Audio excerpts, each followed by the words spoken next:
पहले ही इनको नामीबिया पहुंचा दिया गया था और फिर इन्हें ये तमाम जो कॉलर हैं RF ये कॉलर इनको लगाकर ही इन्हें लाया गया है।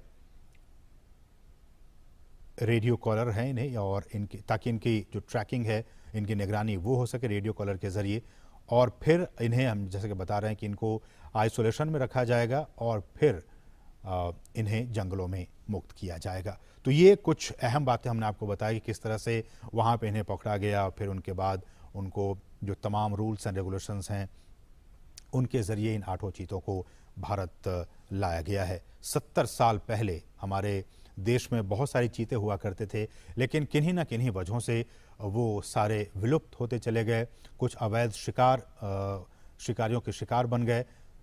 एक भी हमारे देश में चीता नहीं बचा, लेकिन सरकार लगातार कई सालों से प्रयास कर रही थी कि हम जो हैं वो इन चीतों को वापस से एक बार फिर से लाएं, चूँकि पारिस्थितिकी तंत्र भारत का भी बहुत बेहतर है। और जैसे कि हमने कहा कि नामीबिया के जो वैज्ञानिक थे वो महीनों तक यहाँ पे आते रहे, जाते रहे और यहाँ का जो भूवैज्ञानिक स्थिति है, यहाँ की जो जलवायु है, उनका उन्होंने अध्ययन किया और अध्ययन करने के बाद ही वो इस नतीजे पर पहुँचे कि इन तमाम चीतों को मध्य प्रदेश में जो कूनो नेशनल पार्क है, वहाँ की जो स्थिति है, परिस्थिति है, जलवायु है, उसके हिसाब से छोड़ना ज़्यादा उचित होगा। तो उसके बाद ही ये फैसला लिया गया।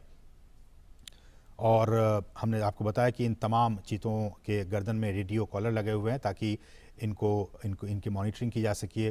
और विशेष हमने बताया कि आपको चिनूक हेलीकॉप्टर के ज़रिए इनको यहाँ पे लाया गया। और प्रधानमंत्री मोदी आप देख सकते हैं इनको विशेष जो क्रेट्स थे उनको खोलकर और प्रधानमंत्री ने इनको खुद वहाँ मुक्त किया। वो वहाँ पे अब विचरण कर रहे हैं। जो चीता प्रोजेक्ट है, अगर मैं इसकी बात करूं, ये भी बहुत महत्वपूर्ण है आपके लिए जानना कि किस तरह से भारत में चीतों को एक बार फिर से बसाने की यहाँ पे कार्य योजना बनाई गई।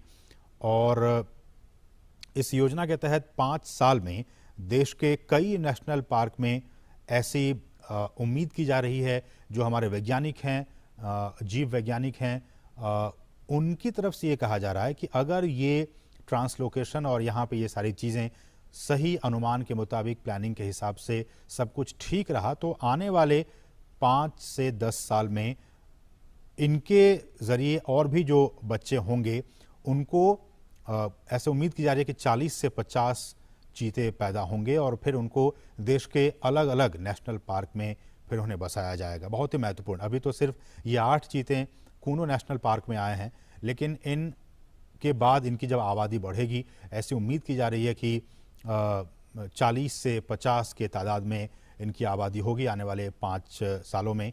तो उसके बाद इनको फिर देश के अलग अलग नेशनल पार्क में फिर इन चीतों को बसाने का काम किया जाएगा। और इस कार्य योजना के ज़रिए जैसा कि हम कह रहे हैं कि भारत एक बार फिर दुनिया के सबसे तेज़ रफ्तार वाले जानवर चीता का घर अब बनने जा रहा है। और भारत सरकार ने चीतों को फिर से देश के जंगलों में लाने का काम किया है, बहुत ही महत्वपूर्ण काम किया है।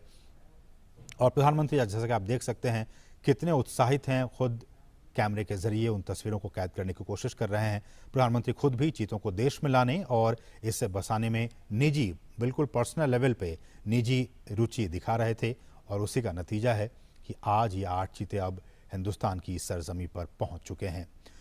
ये हम आपको बताएं, चीता आपने भी देखा होगा तमाम टेलीविज़नों के ज़रिए, नेशनल ज्योग्राफिक पे, एनिमल प्लैनेट चैनल पे, कि किस तरह से ये जंगलों में रहता है और ये एक मांसाहारी जानवर होता है। भारत से इसका लगभग 70-75 साल पहले खात्मा हो गया था। और कहा जाता है कि अवैध शिकार जो रहा वो एक बहुत अहम वजह रहा इनके एक्सटिंक्ट होने के, इनके विलुप्त होने के। ज़्यादा शिकार, और ये भी कहा जाता है कि जो चीतों का जो नेचुरल हैबिटेट था उनको भी काफ़ी नुकसान पहुंचा था, इसलिए धीरे धीरे विलुप्त हो गए। बहरहाल देश में चीतों को फिर से लाया गया है और हमारे जो जंगल हैं उनका जो इकोसिस्टम है, उनका जो पारिस्थितिकी तंत्र है, ये अब उनके लिए वरदान साबित हो सकता है। जैसा कि हम सभी जानते हैं कि ये जो जानवर है, ये जो चीता है, वो खुले मैदानों में रहते हैं। उनका आवास मुख्य रूप से वहीं होता है जहां उनके लिए शिकार अच्छी खासी तादाद में मौजूद होते हैं। घास के मैदान हो, झाड़ियाँ हों, खुले जंगल हों, अर्ध शुष्क वातावरण और थोड़ा सा ज़्यादा तापमान उनके लिए सही होता है। तो थोड़ा ज़्यादा तापमान हो, हम